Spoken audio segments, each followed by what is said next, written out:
Hello everyone, welcome back to the SIBA Podcast series. I'm Shiv. And I'm Thusi.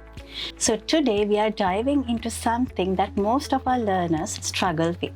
Let me guess, thinking in English? Exactly.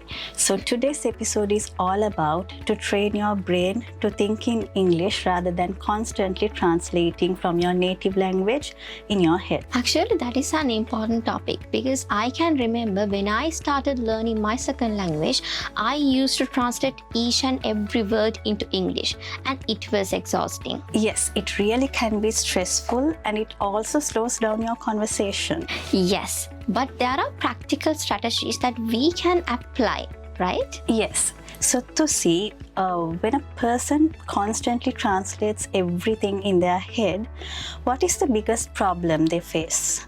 The biggest problem would be the delay. Right, because your brain is doing double the work. Indeed. First, you have to understand what the other person is saying, and then you have to translate it back to your native language. And then again, you have to think of a response and translate it back to English and speak in English. So that's a lot of steps. And no wonder a person who speaks in English finds it challenging. Exactly. This is why many learners say, I understand English, but I cannot speak well. Yes. So they know perfect grammar, they know the proper vocab, but when they start speaking, they get stuck. Because they're translating, they're checking their grammar, they're checking their pronunciation, they're worried about their mistakes. Right. So the real goal here is to reduce translation in your brain and think directly in English. Exactly. We need to create an English pathway in our brain. It's just like walking in a forest. The more you walk on the same path every day, the clearer it would become. In the same way, when we practice the thoughts in our brain in English, the capacity for the language in our brain enhances and English comes more naturally to us. Yes, with the right practice, our brains can be trained to think in English as well as to speak in English. So let's talk about some strategies to do this. The first one is mental substitution. So this is where you replace your daily thoughts with English thoughts. Yes, as an example, when we wake up early in the morning, instead of saying "Mata nidimata" in Sinhala, we can try saying it in English, I'm sleepy. And also we can practice inner monologues. So inner monologues is where we talk with ourselves. So rather than doing it in our native language, we can use English to practice the dialogues within ourselves. And when you connect real feelings with English, it is also a way to enhance our English skills or maybe speaking skills. Yes, and the next strategy would be good input. Input means what we read and what we listen to in English. So here you can listen to podcasts, maybe watch movies, and also read English-related content. If you like cooking, you can read books related to cooking in English. And then if you are into sports, you can watch sports news. Next one is output. So this is where you have to speak and write in English, and it is where most of our learners feel nervous. Usually it's because they are afraid of making mistakes. But you cannot train your brain to think in English without speaking in English. So practice is important. It's just like swimming.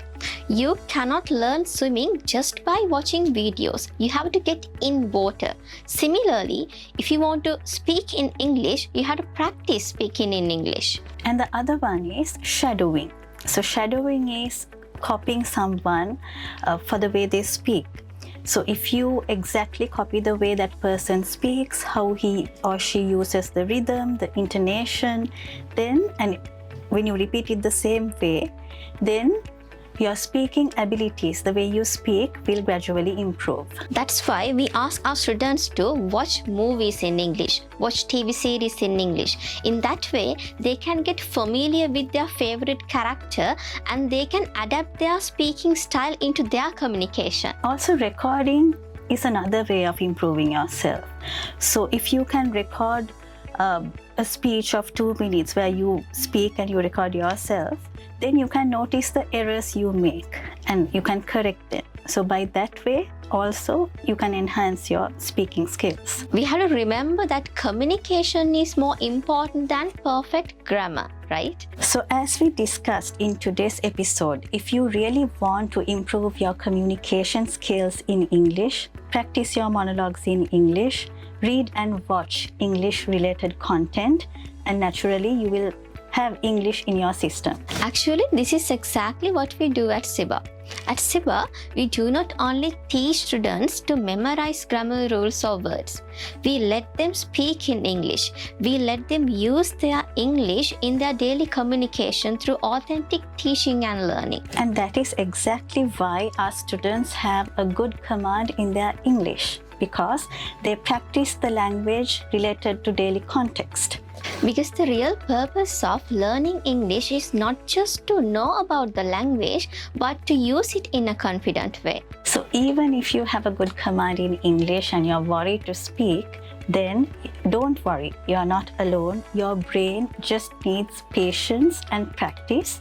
And it's just like sunrise. You have to wait in the dark to see light. So you can start small.